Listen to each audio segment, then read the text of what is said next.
Hello students, next हम discuss करेंगे example number 6। अब देखो यहाँ पर एग्जाम्पल 6 आप जब आप रीड करोगे तो आपको लगेगा बहुत कुछ है, बट एक छोटे से फॉर्मूले से पूरा का पूरा क्वेश्चन शॉर्ट हो जाएगा। कैसे? देखो, a man can swim.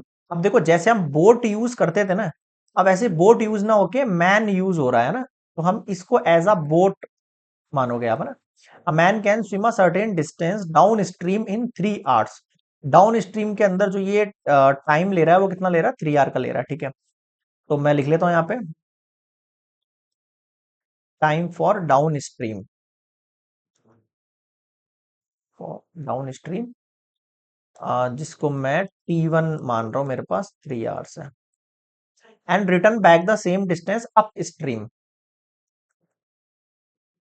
Time for up stream,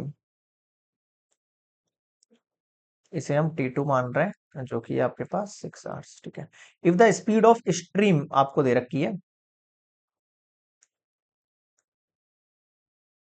जिसे हम एज यूजुअल हमेशा वाई मानते हैं, 2 किलोमीटर पर आवर है, और स्पीड ऑफ मैन निकालनी है ना, जो कि एज अ बोट हो गया, ना speed of man in still water, जो कि हमारे पास x किलोमीटर पर आवर, ठीक है।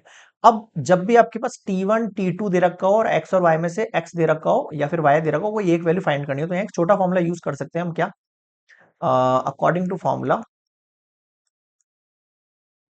क्या कहता है फॉर्मूला? देखना, x equals to y T2 plus T1 divide by T2 minus T1। Formula use कर रहा हूं मैं यहाँ पर।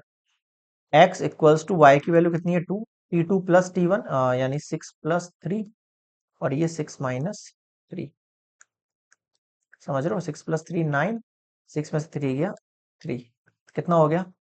एक सेकेंड, एक सेकेंड, एक सेकेंड रुकना। ये 6 था, ये 3 था, 9 हो गया, 6 में से 3 गया 3 हो गया, ठीक है। 3 3 = 9, 2 3 कितना हुआ? 6 हो गया km/h। यानी कि आपके पास मैं लिखूंगा हैंस स्पीड ऑफ मैन कितनी आ गई है आपके पास?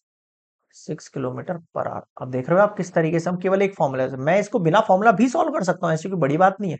बट उसके लिए बहुत सारी चीजें आपको यहाँ निकालनी पड़ेंगी, और यहाँ हमने क्या कर दिया है? शॉर्टन कर दिया। और अपन को यहाँ पर रीजनिंग एप्टीट्यूड का मतलब ही होता है कि कितना शॉर्ट और कितना जल्दी अपने पास आंसर निकल रहा है, ठीक है, जब हमारे फॉर्मूला लर्न है तो। Example 6 completed.